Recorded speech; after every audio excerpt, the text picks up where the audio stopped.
Welcome to Kanaa academy. State rank release ஆனவுடனே நம்ம இவ்வளவு நாள் ஆல் இந்தியா ரேங்க் மட்டுமே பார்த்துட்டு இருந்து கன்ஃபியூஷன் இருந்தது எல்லாமே போயிட்டு ஸ்டேட் ரேங்க்ல கிளியரா என்ன கிடைக்கும் கேட்டகரி வைஸ் எல்லாமே வீடியோ போட்டிருக்கோம். ஸோ அதை பார்க்காதவங்க மேல நான் லிங்க் வைக்கிறேன், போய் பாருங்க. இன்னைக்கு நம்ம கிட்ட நிறைய கால்ஸ் வர்றது என்னன்னா, sir MBBS okay sir, but 92.5% ரிசர்வேஷன்ல பிடிஎஸ்க்கான சீட்ஸ் அதோடைய க்ளோசிங் ரேங்க் எல்லாம் போடுங்க அப்படின்னு கேட்டிருந்தாங்க. So first round closing rank இன்னைக்கு பிடிஎஸ் பார்க்க போறோம். பிடிஎஸ்லயுமே கவர்மெண்ட் காலேஜ் தனியா, செல்ஃப் ஃபினான்சிங் காலேஜ் தனியா பார்க்க போறோம். அண்ட் நம்ம எல்லாருமே என்ன அசம்ஷன்ல இருப்போம் அப்படின்னா, எம்பிபிஎஸ் எல்லா சீட்டுமே முடிச்சுட்டு, அதாவது செல்ஃப் ஃபினான்சிங், காமன் கோட்டா எல்லாமே முடிச்சுட்டு அதுக்கப்புறம் தான் பிடிஎஸ்க்கு ஃபில் ஆகும் அப்படின்னு நிறைய பேர் இப்படி நினைச்சிட்டு இருக்கலாம். பட் இப்போ நான் காமிக்க போற இந்த பிரசன்டேஷன் நீங்க பார்க்கும்போது அது அப்படி கிடையாது. அதுல என்னென்ன சேஞ்சஸ் இருக்கு அப்படிங்கறத பார்க்கலாம். கனா அகாடமி உங்களுக்கு ஃப்ரீ கவுன்சிலிங் சப்போர்ட் கொடுத்துட்டு இருக்கோம். நீங்க எப்ப கால் பண்ணீங்கன்னாலும் முடிஞ்ச அளவு எல்லாரையுமே அட்டன் பண்ணி அட்ரஸ் பண்ணிட்டு இருக்கோம். ஒரு சில பேர் வந்து வெயிட்டிங்ல இருந்தாலும் கொஞ்சம் லேட் ஆனாலும் உங்களுக்கு கால் பண்ணிடுவோம்.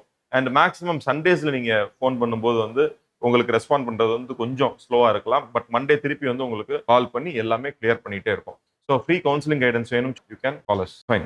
So Tamil Nadu BDS cut off analysis 2025 2024ல வந்து ஸ்டேட் ரேங்க்ல என்னென்னலாம் எவ்வளவு கிடைச்சது அப்படிங்கறத பார்த்துட்டு 25ல என்ன கிடைக்கும் அப்படிங்கறதையும் பார்க்க போறோம். தமிழ்நாடு ரேங்க் கவர்மெண்ட் டென்டல் காலேஜஸ்க்கு பார்க்க போறோம். இதுல வந்து இந்த கவர்மெண்ட் அப்படிங்கிறது ரொம்ப முக்கியம். செல்ஃப் ஃபினான்சிங் நம்ம அடுத்து பார்க்க போறோம்.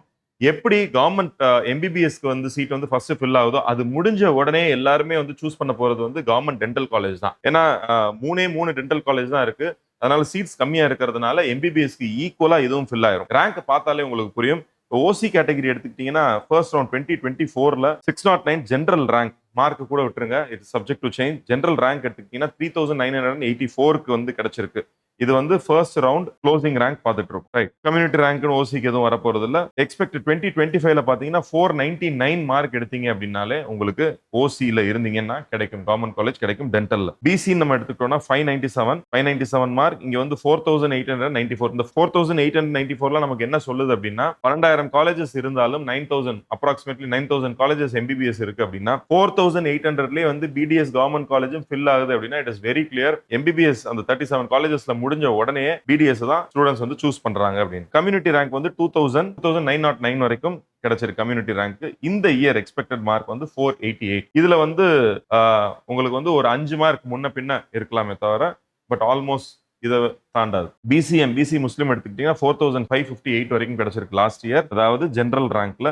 இந்த இயர் மார்க் நம்ம ஈக்குவேட் பண்ணோம்னா 490 மார்க்குக்கு கிடைக்கும். எம்பிசி லாஸ்ட் இயர் 581, இந்த இயர் பாத்தீங்கன்னா 485 கிடைக்கும். ஏன்னா கொஸ்டின் பேப்பர் டஃப் இல்லையா. எஸ்சி எடுத்துக்கிட்டோம்னா 513 வரைக்கும் லாஸ்ட் இயர் கிடைச்சிருக்கு. 424 வரைக்கும் இந்த இயர் எக்ஸ்பெக்டட் 2025. எஸ்சிஏ 443 வரைக்கும் 2024ல ஃபர்ஸ்ட் ரவுண்ட் க்ளோசிங் ரேங்க் வந்து எஸ்சிஏக்கு 443 வரைக்கும் இருந்திருக்கு.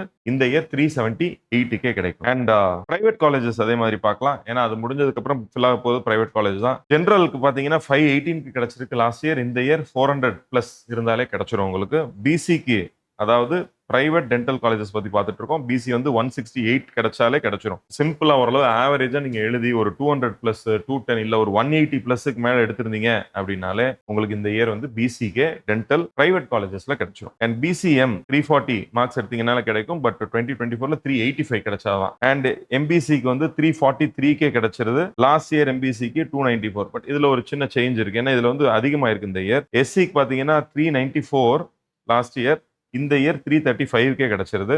எஸ்சிஏக்கு 357, இந்த இயர் 303 பிரைவேட் காலேஜ்ல இருக்கிற டென்டல் காலேஜஸ். இது எல்லாமே வந்து ஃபர்ஸ்ட் ரவுண்ட் க்ளோசிங் ரேங்க் தான். செகண்ட் ரவுண்ட், தேர்ட் ரவுண்ட் எல்லாமே இருக்கு.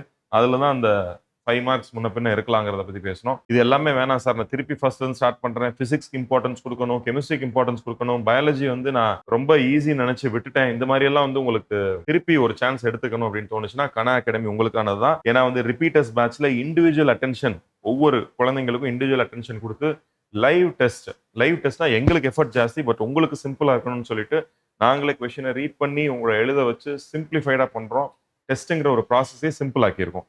ரைட். அதே மாதிரி 1-to-1 மென்டர்ஷிப், எப்பனாலும் உங்களுக்கு ஸ்டாஃப் வந்து உங்களுக்கு எக்ஸ்பிளைன் பண்றதுக்கு ரெடியா இருப்பாங்க. டவுட் கிளாரிஃபிகேஷன் இல்ல சைக்கலாஜிக்கலி என்னன்னாலும். அண்ட் கவர்மெண்ட் ஸ்கூல் ஸ்டூடெண்ட்ஸா இருந்தீங்கன்னா உங்களுக்கு வந்து ஸ்பெஷல் ஆஃபர்ஸ் இருக்கு. ரிப்பீட்டர்ஸ்க்கு கனா அகாடமி தான் பெஸ்ட் டெஸ்டினேஷன். உங்களுக்கு என்ன டவுட்னாலும் கீழே இருக்கிற நம்பருக்கு கால் பண்ணுங்க. ஸ்காலர்ஷிப் எக்ஸாம் நீங்க எழுதணும் அப்படின்னாலும் 90% ஸ்காலர்ஷிப் உங்களுக்கு இருக்கு. Okay, feel free to call us. Thank you, happy learning.